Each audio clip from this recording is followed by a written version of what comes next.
Aturan yang membatasi belanja pegawai maksimal 30% dari APBD sebenarnya dibuat supaya daerah lebih produktif dan mengalokasikan anggaran yang lebih banyak buat infrastruktur pelayanan publik. Yang pertama, saya justru angkat topi dan menyampaikan salut buat keberanian Bapak Gubernur NTT. Dari 38 gubernur se-Indonesia, hanya beliau yang pertama kali berani untuk menyampaikan informasi kebijakan yang tidak populer. Ini implikasi undang-undang, kena semua, 38 provinsi, 518 kabupaten kota. Justru karena disampaikan di muka dan berisiko dihajar habis-habisan di media, tapi menolong kita untuk mencari lebih awal solusinya. Ya.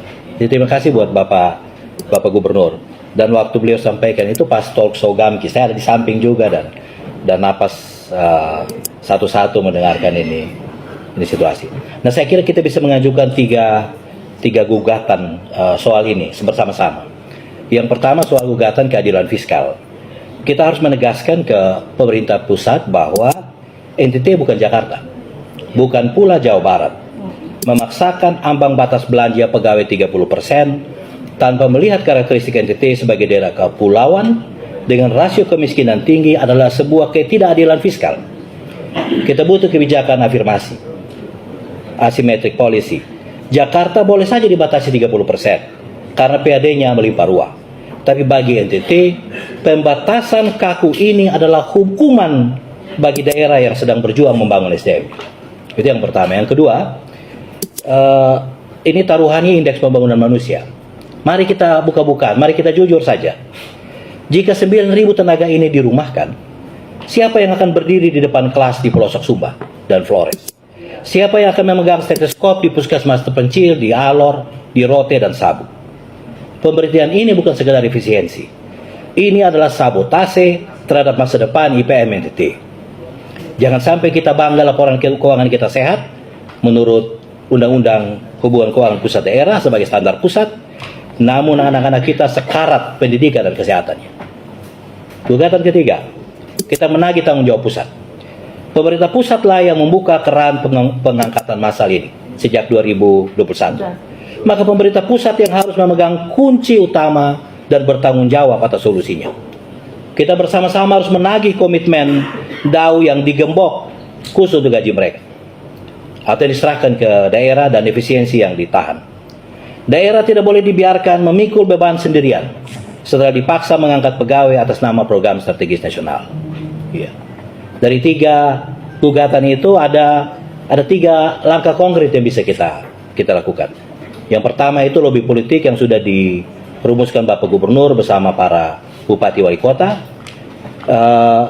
Bahwa pemimpin kita harus duduk satu meja dengan Kementerian Keuangan, Kemendagri, Kementerian Pan-RB. Tuntutan kita jelas. Keluarkan belanja guru dan tenaga kesehatan dari komponen 30% Undang-Undang HKPD. Mereka adalah pelayan dasar, bukan beban birokrasi kita.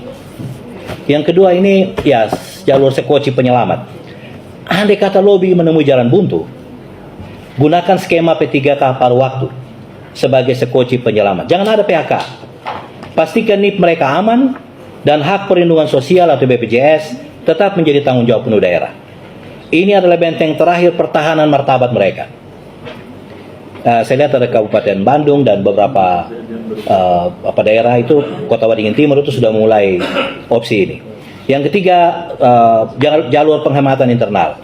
Sebelum menyentuh piring nasi para pegawai, mari kita audit diri sendiri dulu.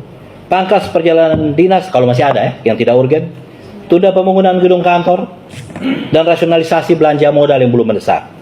Manusia harus lebih utama daripada semen dan batu, menurut saya. Pimpinan pada akhirnya, kebijakan bukanlah sekedar barisan angka di atas kertas APBD atau persentase kaku dalam undang-undang HKPD. Di balik angka 9.000 itu, ada ribuan guru yang menyalakan pelita di pelosok desa. Ada ribuan perawat yang menjaga nyawa di garda terdepan. Dan ada puluhan ribu anak-anak kita yang menggantungkan masa depannya pada mereka. Jangan sampai demi mengejar peringkat predikat daerah dengan keuangan sehat, sebagaimana pasal 46 Undang-Undang HKPD, kita justru membiarkan masa depan pendidikan dan kesehatan rakyat kita jatuh ke kondisi sekarang, ke titik nadir. Jangan pernah korbankan martabat manusia hanya demi sebuah statistik. Mari kita berdiri tegak sebagai pelindung rakyat, bukan sebagai eksekutor harapan mereka. Ribuan pegawai negeri berstatus P3K di beberapa daerah terancam kehilangan pekerjaan. Ini sangat tidak adil bagi kami, karena kenapa harus kami yang menjadi korban dari semua putusan ini? Takutnya nanti mau kerja apa setelah ini kan usia sudah lebih dari 40 tahun, susah untuk cari kerja baru. Saya sudah cek ini, yang paling akan terkena adalah terutama di sektor pendidikan. Nanti banyak guru dan tenaga pendidikan kita yang nanti berpotensi itu akan kita mengalami kekurangan tenaga pendidikan di mana-mana. Juga di sektor kesehatan, tenaga kesehatan kita juga tentu di sektor-sektor produktif lainnya seperti pertanian, peternakan, kelautan perikanan dan sebagainya. Nah untuk itu tentu menghindari ini kami berharap agar sekali lagi ini bisa dilonggarkan lagi. Rencana pemberhentian P3K ini bukan keputusan yang tiba-tiba. Langkah ini jadi wacana di lingkungan Pemprov NTT dan Sulawesi Barat sebagai upaya mematuhi Undang-Undang Nomor 1 Tahun 2022 tentang hubungan keuangan pemerintah pusat dan pemerintah daerah. Merujuk aturan hukum itu, mulai tahun 2027, jatah belanja pegawai nggak boleh melebihi 30% dari total APBD. Padahal sejumlah daerah pemakaiannya lebih dari itu. Pemerintah daerah udah dikasih waktu 5 tahun buat menyesuaikan sejak undang-undang itu diresmikan. Kalau nggak sanggup, daerah bakalan kena sanksi penundaan dan atau pemotongan dana transfer ke daerah yang tidak ditentukan penggunaannya. Menurut pakar hukum keuangan negara dan administrasi negara Dian Puji Simatupang, waktu 5 tahun enggak cukup buat pemerintah daerah menyesuaikan APBD-nya.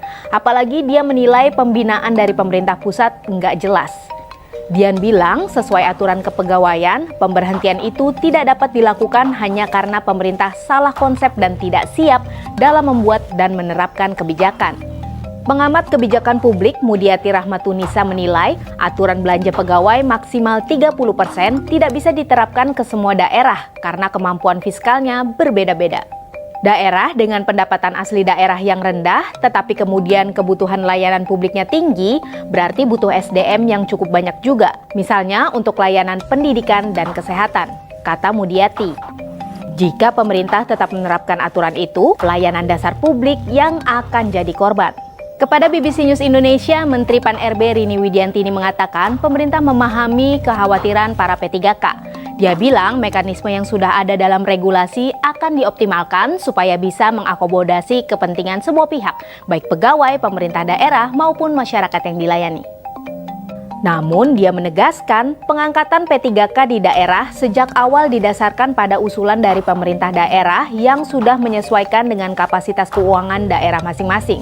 Artinya, ketersediaan anggaran sudah dipertimbangkan dan dijamin sejak awal proses pengadaan, bukan baru dipikirkan sekarang. Aturan yang membatasi belanja pegawai maksimal 30% dari APBD sebenarnya dibuat supaya daerah lebih produktif dan mengalokasikan anggaran yang lebih banyak buat infrastruktur pelayanan publik. Soalnya selama ini banyak daerah menghabiskan sebagian besar APBD-nya buat gaji pegawai.